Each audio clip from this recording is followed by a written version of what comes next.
আসসালামু আলাইকুম বন্ধুরা, সবাই কেমন আছেন? আলহামদুলিল্লাহ আমি ভালো আছি। তো বন্ধুরা, আমার নাম মোহাম্মদ ইয়াসিন প্রিয়। তো বন্ধুরা, আজকে আমি একটা ভয়ঙ্কর একটা গল্প নিয়ে আসলাম। তো বন্ধুরা, এটা একটা ভূতুড়ে গল্প। তো বন্ধুরা, একদিন একজন তার একজন মানুষ বলা যায়, সে দুবাইতে থাকে। তার নাম সেলিম। তো বন্ধুরা, সেলিম সে একজন প্রবাসী। সে বাংলাদেশ থেকে দুবাইতে প্রায় 4-5 বছর হয়েছে সে এখানে এসেছে, এই দুবাইতে। তো বন্ধুরা, এই দুবাইতে আসার পর সে আর কখনো তার বউর সাথে দেখা করতে পারেনি, যেহেতু সে প্রবাসী। তো বন্ধুরা, সে প্রায় 1 মাস 2 মাস ধরে সে তার বউ বাচ্চার কোনো খবর পাচ্ছে না, এবং কি তার মারও কোনো খবর, কোনো ফোন টোন দিচ্ছে না। এই কারণে সে একটা ডিসিশন নিয়ে নিল, সে দুবাই থেকে ছুটি নিয়ে সে এখন বাংলাদেশে যাবে। তো বন্ধুরা, বাংলাদেশে গেছে।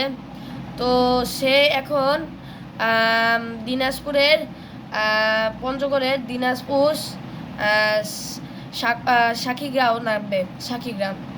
সে সাকিগ্রামে এখন সাকিগ্রামের আগের একটা এলাকা আছে, সেই এলাকার অনেকজনই রিক্সাওয়ালা আছে।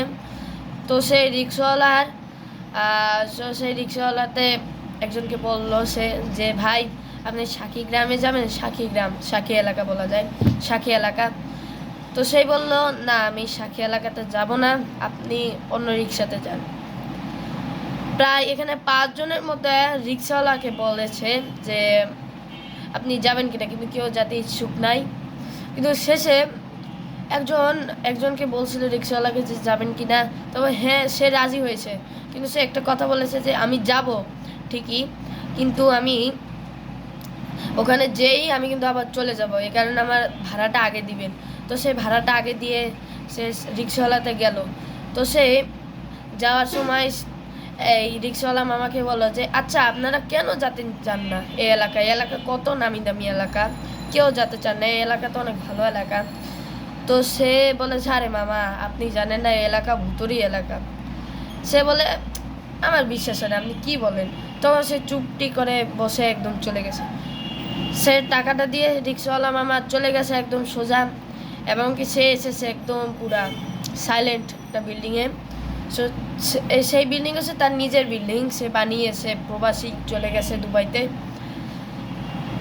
তো সে উপরে যাওয়ার সময় দেখে যে তার বউ তা ওয়েটিং করছে, তার বউ। তো তার বউ দেখার সময় সে তার বউকে বলছে, তার বউয়ের নাম হচ্ছে ঐশী। তো বলে, ঐশী।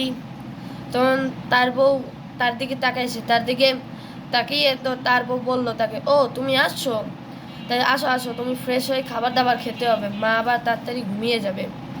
তো সে আবার অবাক হয়ে গেছে যে সে মেয়ে তো এমন না যে আমাকে এভাবে বলবে। সে এভাবে কিন্তু বলতো 5 বছর আগে, তার দুবাইতে যাওয়ার আগে, যখন সে এমনি একটা অফিসে চাকরি করতো ঢাকায়, না রংপুরে। তখন তার বউ এমন তাকে বলতো। সে ভিতরে যাওয়ার সময় পুরো ঠিকঠাক ওই মনই আছে, পানির ট্যাঙ্কটা পুরো ভাঙা ছিল, সেই পানির ট্যাঙ্ক একই ভাঙা, এবং কি যা যা জিনিসপত্র সব এক।